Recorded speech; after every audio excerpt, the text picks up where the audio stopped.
Broussard, is LeBron still the best player in the NBA now that he's shifted to point guard? Well, who's in the discussion? It's really down to LeBron and Giannis. Yep. I would throw Kawhi in there if he played, every night, essentially. Anthony Davis is not in it because with Anthony Davis, if he's on my team, I still need another guy to handle the ball and get it to Anthony Davis.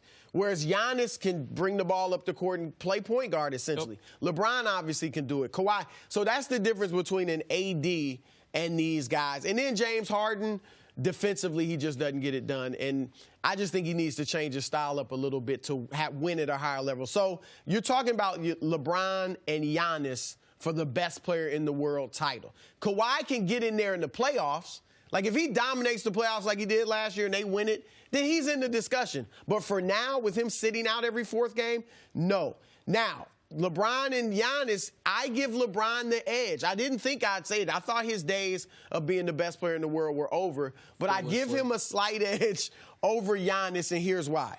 Because I think Giannis, we'll see this year, but he's got maybe too much respect for LeBron.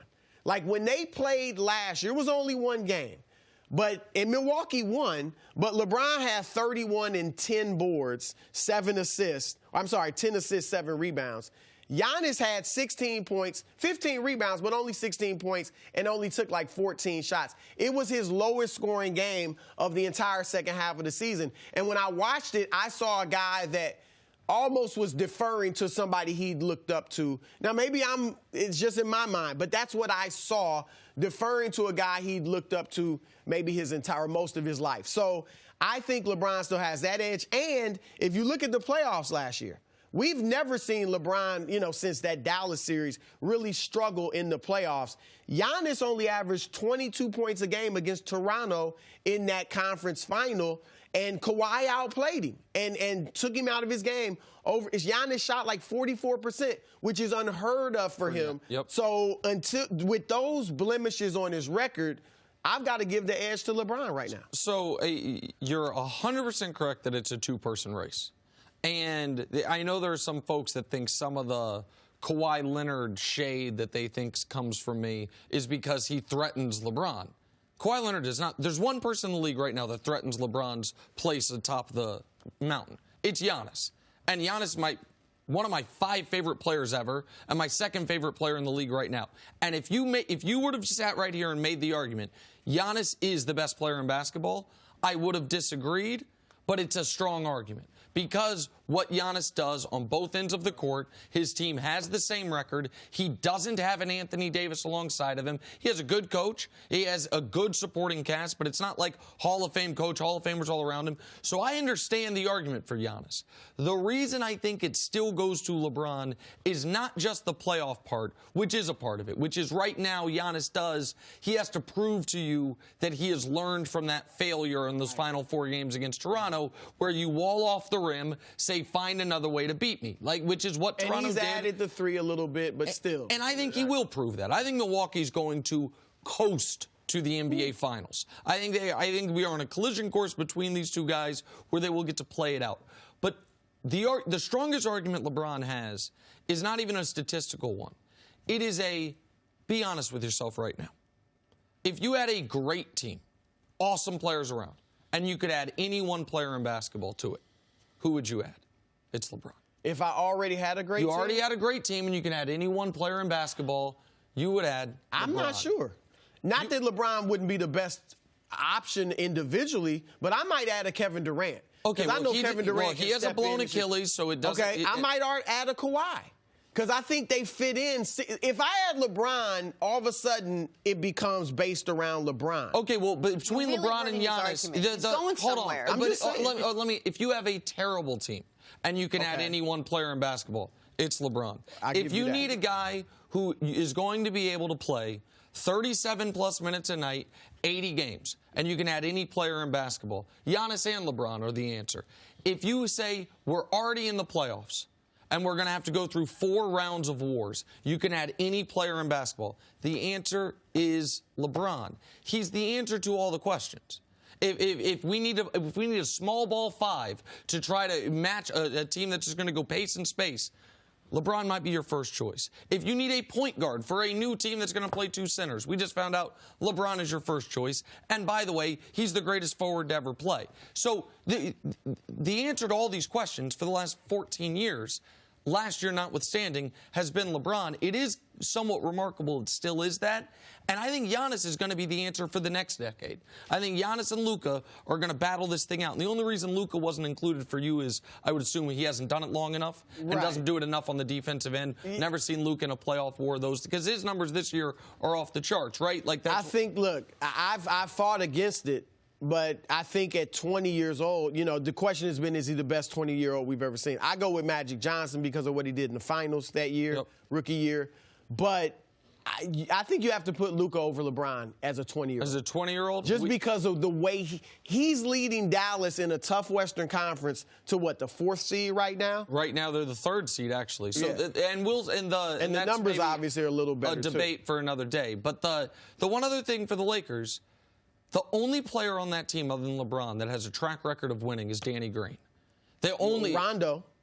You know what? You're absolutely right. Rondo, you're correct. I was thinking of the starting lineup. But you're correct. Avery Bradley had some winning. Dwight Howard had winning early in his career, but not late. Anthony Davis doesn't. Kuzma obviously doesn't. And by the way, Frank Vogel doesn't have a great track record of winning. He had the couple years in Indiana. But he's a good coach. Yeah, he's a good coach. Very good coach. LeBron has been on and off the court the driving force on that team for the best team in the NBA. I think you fudged it a little because there were a lot of players with some winning backgrounds on that team. How about he is the engine. I'll give you that for the whole franchise. Nick, is James Harden the best scorer since Wilt? No, he's second best scorer since Wilt. Wilt, Jordan, Harden. And I think Harden has now passed Elgin, Rick Barry, who gets forgotten in this, and Kobe, the KD, and the Kobe one I think is important because Kobe had a year where scoring was the only thing that he was worried about. It was because they couldn't win the title that year. It was the second year without Shaq, and he averaged the 81-point game year, the 62 3/4, and he averaged 35.5. Harden averaged more than that last year and is going to average more than that this year. This year he might average 40.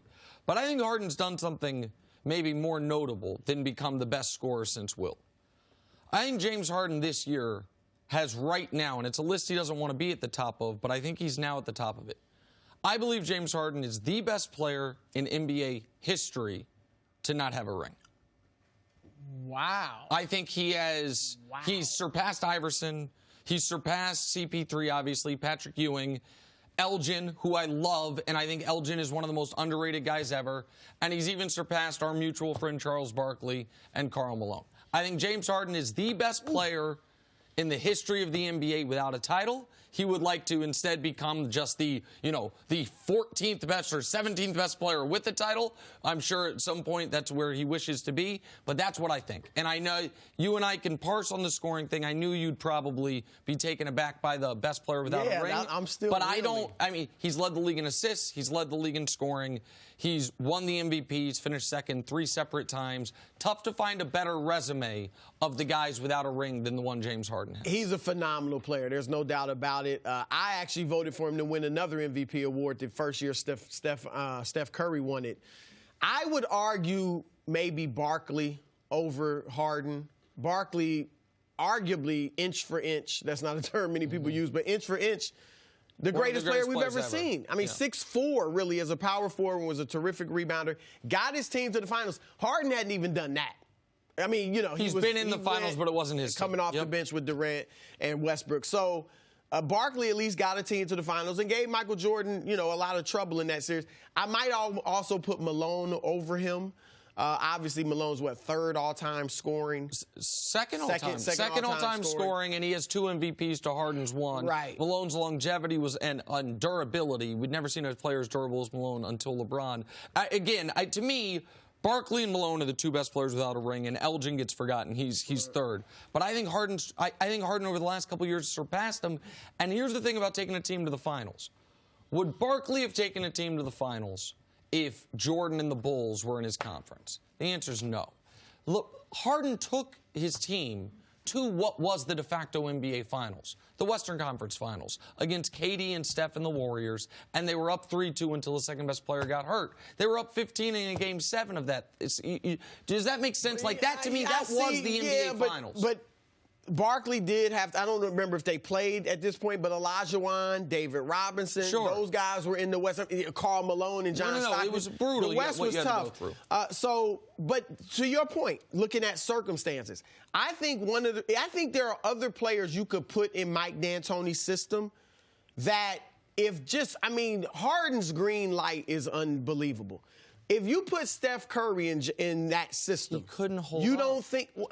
No. I don't know that Harden holds up because he doesn't get it done in the playoffs. Well, so last year, it should be noted, last year, James Harden averaged more points, assists, higher field goal percentage in the playoffs in his 6 games against the Warriors than Kawhi did in his 6 games against the Warriors, against a tougher Warriors team that was much healthier. And Kawhi's team won. He's Finals MVP, and it's considered an amazing performance. Harden's team loses, even though Harden, we could put him side by side. His numbers were great. Were great. So I don't think it's fair to say there's one playoff series where I feel like he got concussed in it. A few years ago, the one against San Antonio, where he had other struggles against Golden State early. He had the 10 turnovers in a closeout game. I get it, but he plays. The thing about Steph is Harden plays every night. Plays super high minutes, has to do all of it. If other guys could do it, they would. No, they wouldn't. No, they wouldn't, because this isn't proven to win. And you play to win the game, to quote the great Herm Edwards. And that's why, even though Kawhi's numbers aren't as big as Harden's were against the Warriors, Kawhi gets the love because they won. I just think, and I don't want to take anything away from Harden, because he is historically great. But if Kevin Durant shot as much as James Harden, he could do this. I don't know. If Kobe Bryant even. Kobe did. Hold on. Kobe did. James Harden has shot 40. I know they can throw out effective field goal percentage because he's a good free throw shooter. He gets to the line and the three-pointers. He's shooting 34% from 3. He's shooting 14 threes a game. Yeah. How many guys couldn't shoot 14 threes a game and put up huge numbers? Again, so I would just public service announcement. And he shot 44% the last 6 years. If other 44%. Guys could do it, you should do it. Because it's a route to $500 million in career earnings, an MVP, and a bunch of runners-up. Like, other guys would want those things. Real quick on Steph. So you think Steph, when he comes back, because his team's going to need it, or Steph, if he hadn't broke his hand. He won't do it. Steph, if he hadn't broke his hand, could do this. If you put him in Mike D'Antoni's system, just like we saw Steve Nash would not, with all due respect, would not be a Hall of Famer if he wasn't in Mike D'Antoni's system. Harden would not be averaging these outlandish numbers were it not for Mike D'Antoni's system. If you put Russ in, give him the ball and take Harden off the team, I'm not saying he'd average 39, but he would put up some astronomical numbers as well. And let me ask you this, Nick. Are you one that says LeBron could average a triple-double for a season? I don't think, because I'm saying if he could, then do it. If that was the only thing that mattered to him, sure. I think the rebounding's really hard. I think averaging 10 rebounds a game is really hard. I don't think but Harden, it's led to winning. If that were the only thing that mattered. But for Harden, it led to the 1 seed. Okay, we got to leave it there.